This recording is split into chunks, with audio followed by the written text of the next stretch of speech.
આપ સર્વને પ્રભુ ઈસુ ખ્રિસ્તના નામમાં પ્રેમી સલામ પાઠવું છું। એ સાથે માફી પણ ચાહું છું ગયા અઠવાડિયે મારી તબિયત બગડી અને માટે ગયા રવિવારે હું આવી શક્યો નહીં, એટલે જે ગેપ પડી ગયો। પણ હવે તો ટેસ્ટ મેચમાં પણ 6 દિવસ આપે છે ને, એક એક્સ્ટ્રા રેટ એ લોકો એડ કરે છે, ત્યાં નવ મંડળી પણ એ કર્યો છે અને માટે આજે આપણે જે આપણી 4 જે સંદેશાની જે સિરીઝ છે એને આજે આપણે પૂર્ણ કરીશું। સાથે જે લોકો શિક્ષકો છે ફરી એકવાર શિક્ષક દિન નિમિત્તે આપ સર્વને અભિનંદન પાઠવું છું। તમે જે કામ કરો છો બહુ અઘરું છે, બરાબર, અને એમાં જો મારા જેવો સ્ટુડન્ટ હોય તો તમારું કામ અઘરું વધી જાય। સાહેબ એના સાક્ષી છે।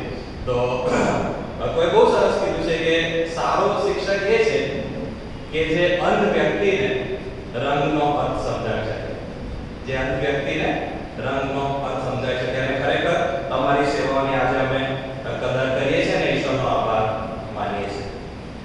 એ સાથે બાળક સાહેબનો એમના પરિવારનો ખાસ આ સમય આભાર માનવા માંગુ છું। ઘણા બધા કારણો છે આભાર માનવાના। સાહેબને મારી ઓળખાણ જે લોકોને નથી ખબર, હું 5 વર્ષનો નાનો બાળક હતો, શોર્ટ્સ પહેરીને ચર્ચમાં દોડતા હોય ત્યારથી સાહેબ મને ઓળખે છે અને ગત વર્ષોમાં અમને એક જ ક્લાસમાં બેસીને ભણવાની પણ તક ઈશ્વરે આપી। સાહેબ સારા મિત્ર છે અને એમની સેવાઓને માટે ઈશ્વરનો આભાર માનું છું। સાથે હું એક સેક્યુલર ફિલ્ડમાંથી આવું છું અને જેટલું શિક્ષણ છે એ ફક્ત પુસ્તકનું શિક્ષણ અમે લીધું છે, પણ ફિલ્ડનો અનુભવ, મિશન ફિલ્ડ શું હોય, મંડળી શું હોય, મંડળી કેવી રીતે ચલાવવી, એ બધું જે પ્રેક્ટિકલ શિક્ષણ છે એ બધું સાહેબ પાસેથી અમે શીખ્યા છે। માટે સાહેબનો આ સમય આભાર માનું છું। બહેનનો ખાસ આભાર માનું છું, કોઈ દિવસ અમને ખાલી હાથે નથી મોકલ્યા। અમે જ્યારે હોસ્ટેલમાં હતા રાત્રે 9 વાગે 10 વાગે વાળું પકડાય, બે કંઈ વધ્યું છે, કારણ કે મેસમાં જે પેલું ફ્લાવરનું શાક હતું એટલે પછી વધેલું જે હોય ઘણીવાર ઓછું હોય તો પણ વેચીને એમણે અમને ખવડાવ્યું છે અને અમારા હોસ્ટેલના દિવસો અમે યાદ કરીએ છીએ અને સાહેબના પરિવારનો આભાર માનીએ છીએ। જે કપડાં તો મને આજે પહેરેલા જો છે એ પણ સાહેબ તરફથી મળેલી ભેટ છે। અને એ સાથે દાહોદ મંડળીનો ખાસ આભાર માનું છું। નરેશભાઈ ગઈકાલે મને લેવા આવ્યા, હું બસમાં આવી શકું એવી મારી હાલત નથી, કારણ કે હું માનતો હતો। નરેશભાઈ ખાસ આભાર, તમે ફક્ત અડધા કલાક માટે બરોડા આવ્યા એમ કહો તો ચાલે, મને લેવાને માટે થેન્ક યુ।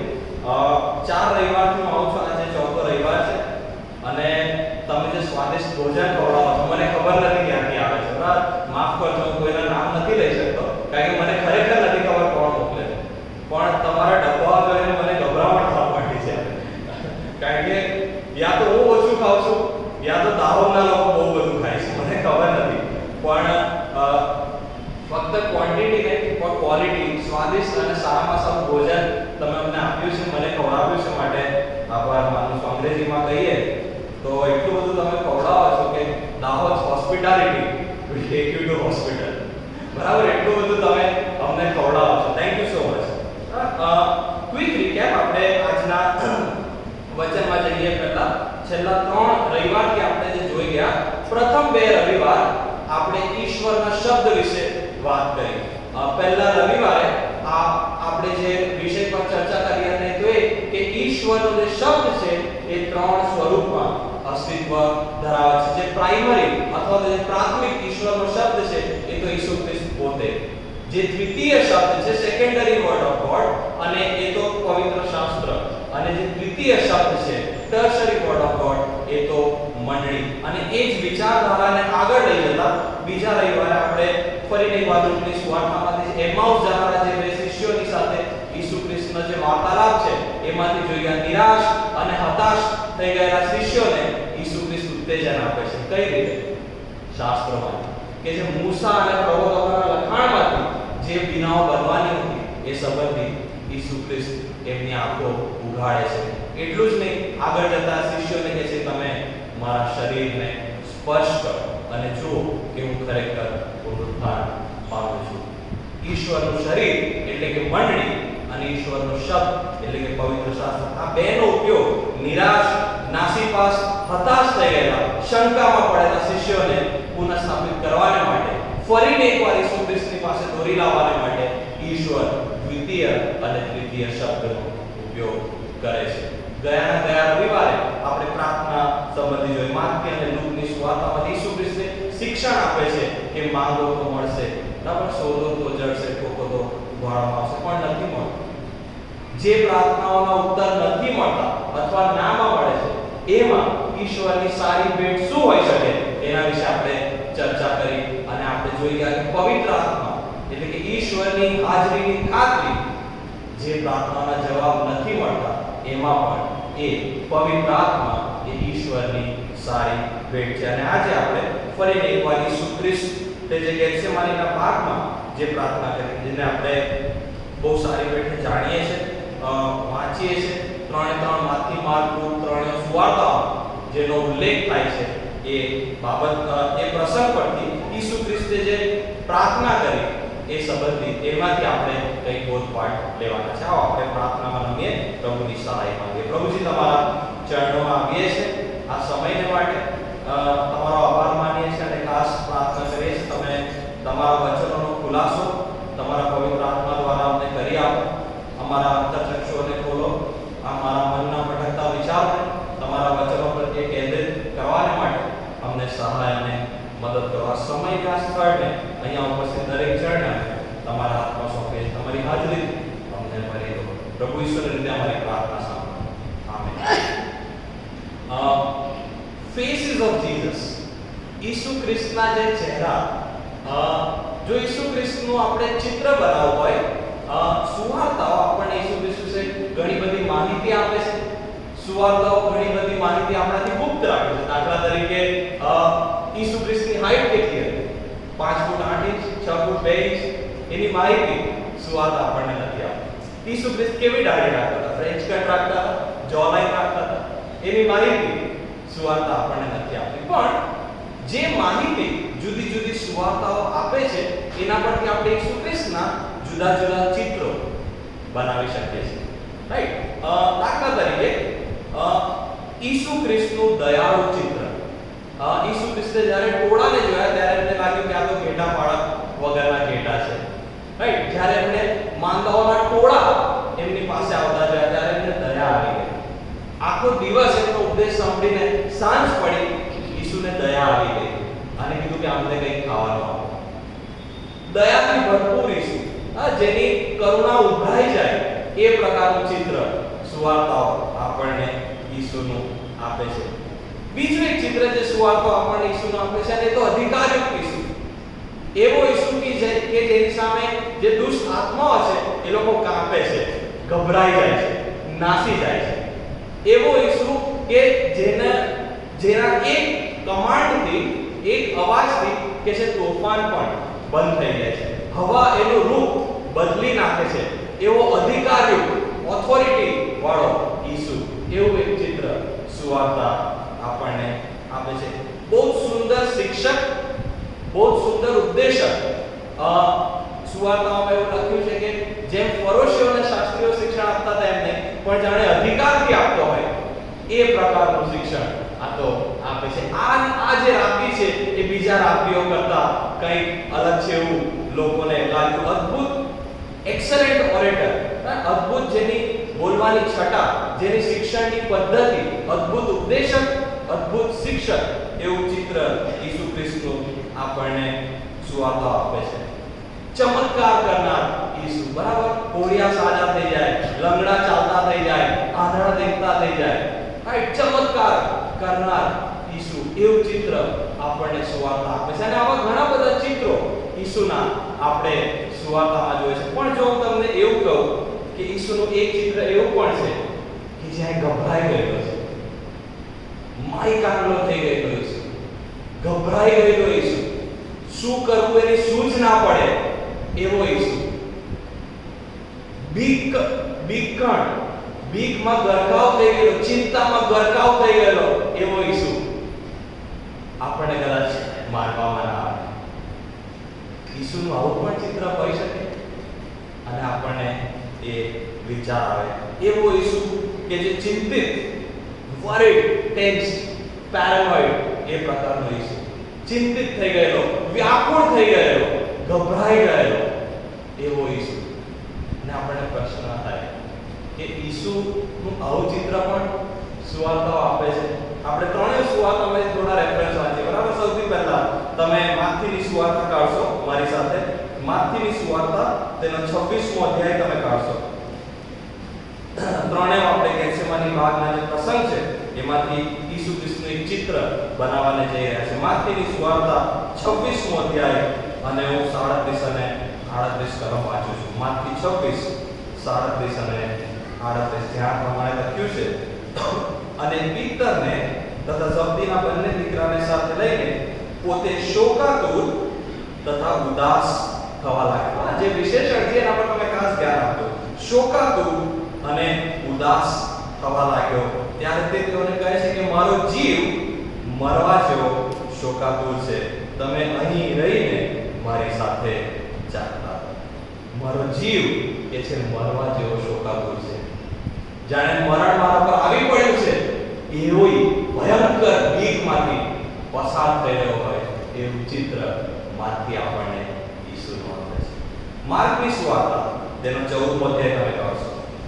માર્કની સુવાર્તા 14મો અધ્યાય 33 થી 35 કલમ વાંચું છું. માર્ક 14 અને 33 પૃષ્ઠ નંબર 75 પર છે નવા કરારમાં.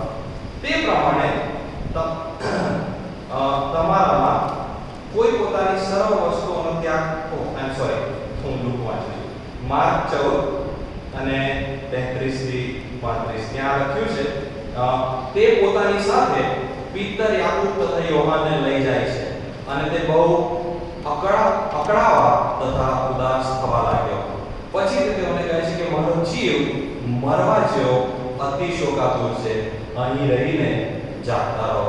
થોડે આગળ જઈને તેણે ભોંય પર પડીને પ્રાર્થના કરી, જો બની શકે તો આ પ્યાલો મારાથી દૂર કર. લૂકની સુવાર્તા 22મો અધ્યાય અને 44મી કલમમાં આ પ્રમાણે લખ્યું છે, તેણે કષ્ટ સાથે વિશેષ આગ્રહથી પ્રાર્થના કરી અને તેનો પરસેવો ભોંય પર પડતા લોહીના ટીપા જેવો.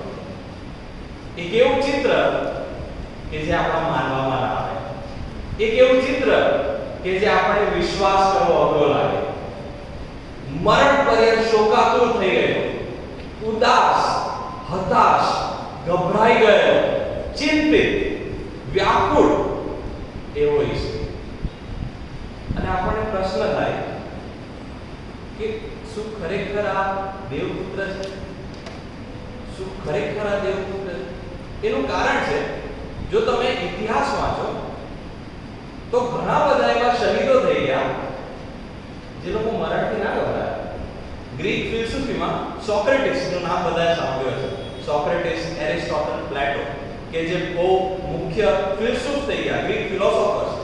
સોક્રેટિસને જ્યારે ઝેરનો પ્યાલો આપ્યો હેમલોક, એ હસતા હસતા પી ગયો. એનો જીવ શોકાતુર ના થયો, એ વ્યાકુળ ના થયો, એ ચિંતિત ના થયો. હસતા હસતા એણે પોતાની મોતને સ્વીકારી. ભગતસિંહની આપણે વાત કરીએ, બરાબર? છાતી ઠોકીને ફાંસીના ફંદા પર જનાર ભગતસિંહ, જ્યારે મોત એની સામે હતી ત્યારે એ ગભરાયો નહીં. પણ ઈસુ ગભરાઈ જાય છે. આવો તે કેવો ઈસુ? આવો તે કેવો દેવપુત્ર? આપણને પ્રશ્ન. શું ઈસુ મરણથી ગભરાઈ ગયો હતો? શું જે વેદનામાંથી એ પસાર થવાનો હતો એનાથી ગભરાઈ ગયો હતો? જો એવું હોય, then Bhagat Singh is much better than Jesus. તો ઈસુ કરતા તો સોક્રેટિસ ને ભગતસિંહ સારા. forget them. સ્ટીફન કે જે પ્રથમ શહીદ જેને આપણે કહે છે, સ્ટેફન, એ નતો ગભરાયો. જ્યારે પથ્થર મારવાને ટોળું આવ્યું ત્યારે હાથ ફેલાવીને ઊભો રહ્યો. તો ઈસુ ગભરાઈ જાય છે. શા માટે? વાલા, આપણે જાણવાની જરૂર છે.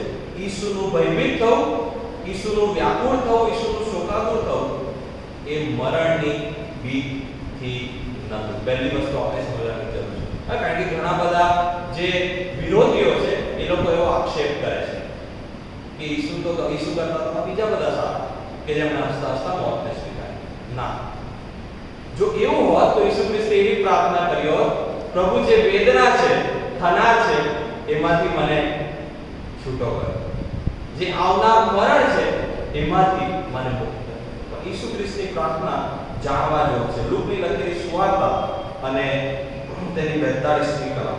હે બાપ, જો તારી ઈચ્છા હોય તો આ પ્યાલો મારાથી દૂર કર. ઈસુ ખ્રિસ્ત કોઈ પ્યાલાની વાત કરી રહ્યા છે.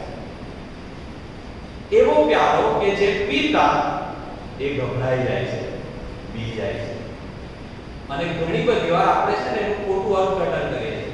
ઘણા એવું કહે છે કે વેદનાનો પ્યાલો.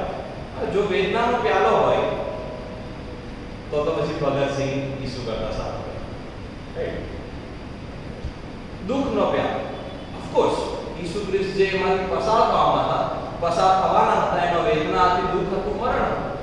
પણ આ પ્યાલો જે પીતા ઈસુ ખ્રિસ્ત શોકાતુર થાય છે, ગભરાઈ જાય છે, એ શું છે એ આપણે જાણવું જરૂરી છે. થોડાક આપણે જૂના કરારના રેફરન્સ જોઈએ તો આપણને આ પ્યાલાનો અર્થ ખબર પડે. જો તમે યશાયાનું પુસ્તક વાંચો મારી સાથે, 51મો અધ્યાય, યશાયા પ્રવક્તાનું પુસ્તક જૂના કરારમાં અને તેનો 51મો અધ્યાય 51. અને જો તેની તમે 17મી કલમ વાંચો અને 22મી કલમ, યશાયા 51 મારા બાઇબલ પ્રમાણે જૂના કરાર પૃષ્ઠ નંબર 644. યશાયા 51 અને 17 ત્યાં એવું લખ્યું છે, હે યરૂશલેમ, જાગૃત થા, ઊભી થા, તે યહોવાના હાથથી એના કોપનો પ્યાલો પીધો છે, તે લથડિયા ખવડાવનારો કટોરો પીને ખાલી કર્યો છે. શેનો પ્યાલો? યહોવાના કોપનો પ્યાલો. 22મી કલમ એ જ અધ્યાયમાં યશાયા 51 અને 22 જ્યાં લખ્યું છે, તારો પ્રભુ યહોવા તથા તારો દેવ જે પોતાના લોકોને સારું વાત કરનાર છે, તે એવું કહે છે કે જો લથડિયા ખવડાવનારો પ્યાલો જે મારા કોપનો કટોરો મેં તારા હાથમાંથી લઈ લીધો છે. આ બે રેફરન્સ આપણને બતાવે છે કે આ જે પ્યાલાની શું વાત કરે છે એ ઈશ્વરનો જે કોપ છે, ઈશ્વરનો જે ન્યાય છે એનો પ્યાલો છે. યર્મિયાનું પુસ્તક જો તમે કાઢો, યર્મિયા પ્રવક્તાનું પુસ્તક તેનો 25મો અધ્યાય અને 15મી કલમ, યર્મિયા 25 અને 15 પૃષ્ઠ નંબર 679. ત્યાં આવું લખ્યું છે 25 અને 15, કેમ કે યહોવા ઈસ્રાએલનો દેવ મને કહે છે કે આ ક્રોધ રૂપી દ્રાક્ષારસનો પ્યાલો મારા હાથમાંથી લે ને જે પ્રજાની પાસે તને મોકલું છું તે સર્વને તે પાપ. વાલો, ઈસુ ખ્રિસ્ત પર ઈશ્વરનો ન્યાય ઉતરી આવવાનો, જે મહારાજે તમારા પર ઉતરવો જોઈએ આપણા પાપને લીધે, એ ઈસુ ખ્રિસ્ત પર ઉતરવાનો હતો. જો તમે બીજો કોરિન્થી 5 અને એની છેલ્લી કલમ છે આપણે વાંચી લઈએ, બીજો કોરિન્થી તેનો 5મો અધ્યાય, પૌલ પ્રેરિતનો બીજો કોરિન્થી પત્ર તેનો 5મો અધ્યાય અને 21મી કલમ, ત્યાં લખ્યું છે, આપણે તેનામાં દેવના ન્યાયપણારૂપ થઈએ માટે જેણે પાપ જાણ્યું નહોતું તેણે આપણા સારું પાપરૂપ કર્યો. ઈસુ ખ્રિસ્ત કે જે પાપ વિહોણા હતા, પાપ રહિત હતા, એમના માટે આખી મનુષ્ય જાતનો પાપનો ભાર મૂકવામાં આવ્યો અને એમનો ન્યાય થવાનો હતો. આપણે ઘણી બધી ઈશ્વર જે ન્યાય કરવાના છે એની ગંભીરતા નથી સમજતા, પણ ઈસુ ખ્રિસ્તે જાણતા કે તમારા પર ઈશ્વરનો ન્યાય ઉતરી આવો, ઈશ્વરનો કોપ ઉતરી આવો, એનો અર્થ શું થાય છે. અને આ જે પ્યાલો છે એના માટે ઈસુ ખ્રિસ્ત, માઇન્ડ યુ, ઓફ કોર્સ એ પ્યાલામાં વેદના હતી, મરણ હતું, દુઃખ હતું, પણ ઈસુ ખ્રિસ્ત મોતથી ગભરાઈને શોકાતો નથી થયા. ઈસુ ખ્રિસ્ત જે વેદનામાંથી પસાર થવાના હતા એને લીધે શોકાતો નથી થયા, પણ ઈસુ ખ્રિસ્ત એ ઈશ્વરથી અલગ થવાના હતા એને લીધે શોકાતો થાય છે. એ અનંતકાળથી જેઓ સાથે હતા, પિતા અને પુત્ર, એમનામાં વિભાજન થવાનું એ વેદનાથી ઈસુ ખ્રિસ્ત ગભરાય છે. એમનો ન્યાય થવાનો તો જે કોપ છે ઈશ્વરનો એ એમના પર ઉતરી આવવાનો હતો, એનાથી ઈસુ ખ્રિસ્ત ગભરાઈ જાય છે, શોકાતુર થઈ જાય છે. અને આ પ્યાલો એમના માટે પીવો અઘરો બની જાય છે. અને માટે ઈસુ ખ્રિસ્તની પ્રાર્થના બહુ સ્પેસિફિક છે, બહુ પોટેન્ટ છે. આ વેદનાથી નહીં, જો બની શકે તો મારી જગ્યાએ પેલા ગેંડાને મારી નાખો, જો બની શકે તો આ પ્યાલો મારાથી દૂર કરો.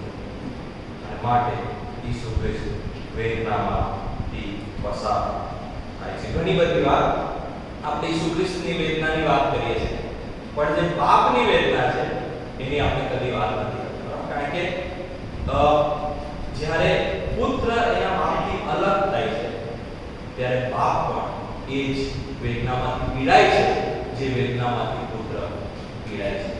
રાઈટ? અને નરકની જો આપણે વાત કરીએ ને, ઘણા બધા ચિત્રો આપણે નરકના જોઈએ છે ને ટીવી પર. પેલો સિંગડાવાળો માણસ હોય ને એના હાથમાં ફોર્ક હોય, ખબર નહીં, ઉકળતું તેલ હોય, એવા બધા ચિત્રો આપણને બતાવવામાં આવે છે. પણ નરકની ભયંકરતા એ એમાં છે કે ત્યાં ઈશ્વરની હાજરી. નરકની ભયંકરતા એ અગ્નિમાં અને એમાં નથી, પણ એની ભયંકરતા એમાં છે કે ત્યાં ઈશ્વરની હાજરી નથી. અને ઈસુ ખ્રિસ્ત એ ઈશ્વરની હાજરી પળભરને માટે દૂર થનારા અને આ પ્યાલો એમના માટે પીવો હતો. અને માટે વધસ્તંભ પરની જે વાણીઓ છે એનો તમે અભ્યાસ કર્યો છે આ ગત દિવસોમાં ની દુઃખ સપ્તાહની સભાઓમાં. અને એ એવી પ્રાર્થના નથી કરતા, હે દેવ, હે મારા દેવ, તે મને કેમ આવું મરણ આપ્યું, મારા દેવ, તે મને કેમ આવું ક્રૂર અને શાપિત મરણ આપ્યું. એ એવી પ્રાર્થના કરે છે, મારા દેવ, તે મને કેમ કરી દીધો છે. એ જે વેદના છે એ શારીરિક દુઃખની નથી, પણ ઈશ્વરથી અલગ થવાની એ વેદના અને એ પ્યાલો ઈસુ ખ્રિસ્ત પીવાને જઈ રહ્યા હતા. અને પહેલા યાવી પ્રાર્થના કરે છે. ગીતશાસ્ત્ર 56 માં આ જ પ્રાર્થના કદાચ ઈસુ ખ્રિસ્ત જૂના કરારના વિદ્વાન હતા અને માટે જૂના કરારની પ્રાર્થનાએ પોતાના મુખ પર લાવે છે. ગીતશાસ્ત્ર 56 જો તમે કાઢો અને ત્રીજી કલમ Psalm 56:3 અહીંયા લખ્યું છે 56 ને 3 ગીતશાસ્ત્ર. જ્યારે મને બીક લાગશે ત્યારે હું તારા પર ભરોસો રાખીશ. હું ઈશ્વરની મદદથી તેના વચનની પ્રશંસા કરીશ. જ્યારે મને બીક લાગશે ત્યારે હું તારા પર ભરોસો કરીશ. અને ઈસુ ખ્રિસ્ત એમની સમસ્યા લઈને એમના પાપની આગળ જાય છે કે જો બની શકે તો આપણે આ દૂર કર, તેમ છતાં મારી નહીં પણ તારી ઈચ્છા પ્રમાણે. હવે એક પ્રશ્નનો જવાબ તમે મને આપો ને, તો એ છે ઈસુ ખ્રિસ્તે જે પ્રાર્થના કરી, શું એ પ્રાર્થના ઈશ્વરે સાંભળી?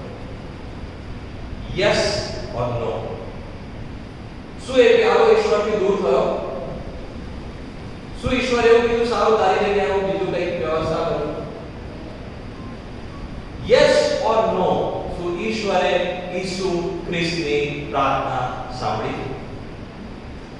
નો. The answer is no. એમની પ્રાર્થના, એ જે પ્યાલો એમનાથી દૂર થાય એના માટે એમણે જે પ્રાર્થના કરી, આંસુઓ સહિત માથી કહે છે કે એમણે 3 વાર પ્રાર્થના કરી. લૂક કહે છે કે એમનો પરસેવો લોહી જેવો થઈ ગયો. અને એવી પ્રાર્થના, આગ્રહથી કરેલી પ્રાર્થના,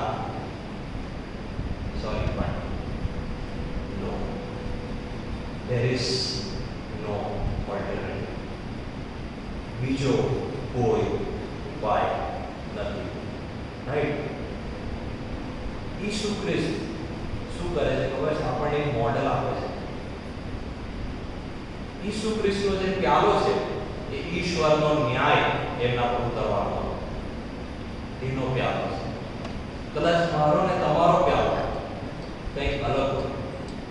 કદાચ એ નાણાકીય કટોકટીનો પ્યાલો, કદાચ એ કૌટુંબિક પ્રશ્નોનો પ્યાલો, કદાચ કોઈ વહાલાને નજીકના ગુમાવવાનો પ્યાલો, કદાચ એ કોઈ પણ પ્યાલો, હું જાણતો નથી, ઈશ્વર જાણે છે. પણ એ ઘણા બધા એવા પ્યાલાઓ છે જેના માટે કદાચ આપણે પ્રાર્થના કરતા હોઈએ, કરી હશે. હું નથી જાણતો, બરાબર? ઈશ્વર જાણે છે. આપણો અને ઈસુ ખ્રિસ્તનો પ્યાલો સરખો નથી, પણ આ અનુભવ આપણા દરેકનો છે. પ્રભુ બધું જ લઈ લે, પણ આ પરિસ્થિતિ ના આવવા દે. આપણે એવી પ્રાર્થના કરીએ છીએ. બીજું કોઈ પણ તકલીફ ચાલશે, આ નહીં સારું. બીજી કોઈ તકલીફ ચાલશે, આ નહીં સારું. આ પ્યાલો મારાથી નહીં થાય. કદાચ એવી પરિસ્થિતિ અહીંયા બેઠો મારા કે તમારામાંથી કોઈ દિવસ, અને ઈસુ ખ્રિસ્ત આપણને એક મોડેલ આપે છે. જ્યારે એવી પરિસ્થિતિ આવી ઈસુ સામે, એમણે શું કર્યું ખબર છે? એમના આંસુઓ લઈને એમના બાપની પાસે ગયા. તમે પણ એવું જ કરો. ઈસુ ખ્રિસ્ત એ પ્યાલો એમને એવું લાગ્યું કે આ તો નહીં થાય. વોટ ઇટ ઇઝ, શું કર્યું? એમના આંસુઓ સહિત એમના બાપની પાસે. તમારો પ્યાલો શું નથી જાણતો, પણ જો તમને એવું લાગે છે કે આ નહીં થાય, તમારા આંસુઓ સહિત તમારા બાપની પાસે જાઓ. તમારો આકાશમાંનો બાપ એ પ્રાર્થના સાંભળે છે. પોઈન્ટ 2, ઈસુ ખ્રિસ્ત એમના આંસુઓ લઈને એમના બાપની પાસે ગયા, પણ પ્યાલો દૂર નથી થતો. સાહેબ, રાઈટ, નથી દૂર થતો પ્યાલો. અને ત્રણેય સુવાર્તાઓમાં આ પ્રસંગ આપવામાં આવ્યો છે. પણ તમને ખબર છે મેં કેમ લૂકની સુવાર્તા પસંદ કરી? કારણ કે આપણે એના માટે 42 અને 43 કલમ વાંચીશું. લૂક 22, 42 અને 43. હે બાપ, જો તારી ઈચ્છા હોય તો આ પ્યાલો મારાથી દૂર કર, તો પણ મારી ઈચ્છા પ્રમાણે નહીં, પણ તારી ઈચ્છા પ્રમાણે થાવ. 43મી કલમ, આકાશમાંથી એક દૂત તેને બળ આપતો દેખાયો. આકાશમાંથી એક દૂત તેને બળ આપતો દેખાયો. This is a very minute detail. 5 શબ્દોની કલમ છે કે જે માથી પણ નથી લખતો, માર્ક પણ નથી લખતો, પણ લૂક આ બાબતનો ઉલ્લેખ કરે છે. વાલાઓ, કદાચ જે પ્યાલા માટે હું ને તમે પ્રાર્થના કરી રહ્યા છે, એ પ્યાલો કદાચ આપણાથી દૂર નહીં થાય, પણ ચોક્કસ એ દૂત તમને એ પરિસ્થિતિમાંથી જવાને માટે બળ આપશે. એની ખાતરી ઈશ્વરનું વચન આપણને આપે છે. આપણે એ પ્યાલો દૂર થાય એના માટે પ્રાર્થના કરીએ છીએ. કદાચ થશે, ઘણાનો નહીં થાય, પણ ગઈ વખતે જેમ ધ ગુડ ગિફ્ટ ઈશ્વરની ખાતરી. કદાચ એ વેદનાનો પ્યાલો, દુઃખનો પ્યાલો, તકલીફનો પ્યાલો નહીં દૂર થાય, પણ એ પરિસ્થિતિમાં ઈશ્વર એનો દૂત મોકલશે મને તમને બળ આપવા, એ પરિસ્થિતિમાંથી બહાર જવા માટે. જો તમે હિબ્રુઓનો પત્ર કાઢશો, નવા કરાર તરફ હિબ્રુઓનો પત્ર અને તેનો 5મો અધ્યાય તમે કાઢો, હિબ્રુઓને પત્ર તેનો 5મો અધ્યાય અને 7મી કલમ વાંચો. હિબ્રુ 5 અને 7. તેના દેહધારીપણાના સમયમાં તેણે મરણથી છોડાવવાને જે શક્તિમાન હતો તેની પાસે તેણે મોટે ઘાટે તથા આંસુ સહિત પ્રાર્થના તથા કાલાવાલા કર્યા, અને તેણે દેવનો ડર રાખ્યો માટે તેની પ્રાર્થના સાંભળવા. એના આંસુઓ લઈને એના બાપની પાસે જાય છે. પ્રભુ બની શકે તો આપે આપણે દૂર કર, તેમ છતાં મારી નહીં, પણ તારી ઈચ્છા પ્રમાણે. અને ખરેખર ઈસુની ઈચ્છા પ્રમાણે નથી થતી, એના બાપની ઈચ્છા પ્રમાણે થાય છે. એ પ્યાલો દૂર નથી થતો, પણ જેમ લૂક 22 અને 43 આપણને કહે છે, આકાશમાંથી એક દૂત તેને બળ આપતો દેખાયો. આકાશમાંથી એક દૂત તેને બળ આપતો દેખાયો. અને વાલો, જો તમે વધસ્તંભ વિશે વિચાર કરો ને, તમને ખબર છે ઈસુ ખ્રિસ્ત જ્યારે વધસ્તંભ પર હતા ત્યારે લોકો એમની મશ્કરી કરી. જો તું દેવપુત્ર હોય તો તું નીચે ઉતરી આવ, હા ને, નીચે ઉતરી આવ, મશ્કરી કરી. તમને ખબર છે જ્યારે બધા લોકોએ, જે લોકો એવું વિચાર્યું ને કે આ તો પોતાને મસીહા કર્યો, આ તો મરી ગયો, લોકો એવું વિચાર્યું કે આ માણસ તો દેવથી તજાયેલો છે, આ માણસ તો દેવથી ટુકરાયેલો છે, He is rejected by God, forsaken by God. અને આની ભવિષ્યવાણી યશાયાએ ઘણા બધા વર્ષો પહેલા, ઘણી સદીઓ પહેલા કરી હતી કે લોકો ઈસુ તારા માટે આવો વિચારશે.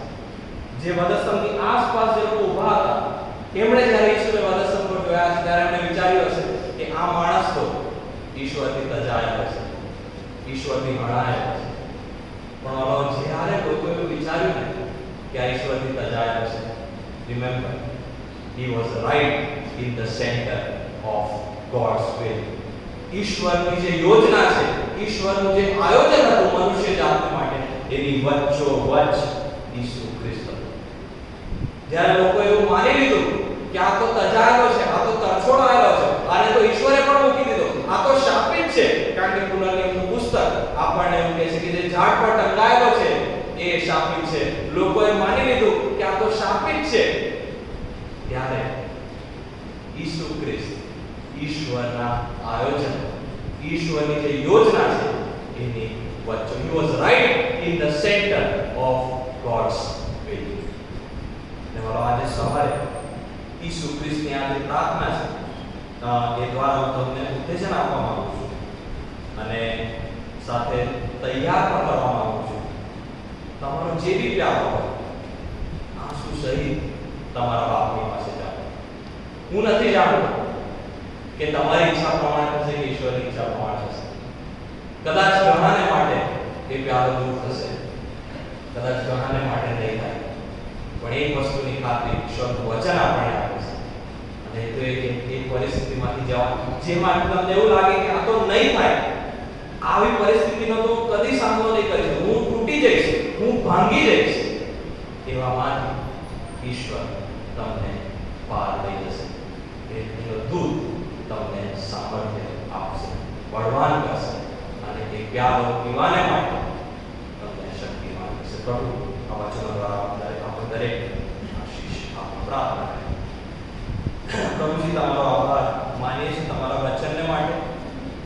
ઈસુ ખ્રિસ્તની જે મોડલ પ્રેયર છે પ્રભુજી, દુઃખમાં અને વેદનામાં સૌથી પહેલા એમના આંસુ સહિત પોતાના બાપની પાસે જાય છે. અમને એવું કરતા શીખવાડો એવી અમે પ્રાર્થના કરીએ છીએ. અને પ્રભુજી, અમે જ્યારે આ પૃથ્વી પર જીવીએ છીએ ત્યારે ઈસુ ખ્રિસ્તનો જે પ્યારો હતો એ અલગ હતો, પણ અમારા પણ પોતપોતાના પ્યારાઓ છે. પ્રભુજી, અમે પ્રાર્થના કરીએ જો બની શકે તો એને દૂર કરો. જો કદાચ ના થાય તો તમારો દૂત મોકલી આપો કે જે અમને બળવાન કરે, હિંમતવાન કરે, એ પરિસ્થિતિમાંથી જવાને માટે બળ આપે. એ જ પ્રાર્થના, એ જ વિનંતી પ્રભુ ઈશ્વરને સાંભળવા માટે. આમીન.